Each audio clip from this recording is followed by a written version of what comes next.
ژان پل سارتر، فیلسوف و نویسنده قرن 20.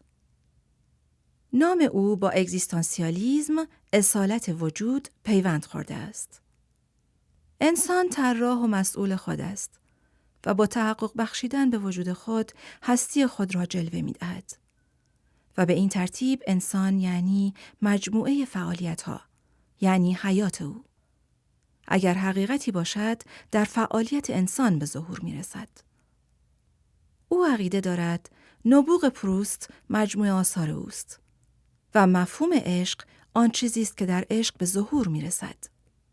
سارتر معتقد است خودش نیز حاصل آنی است که از خود ساخته است.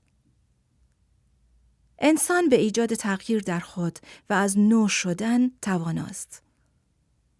آشنایی او با سیمون دو بووار در سال 1929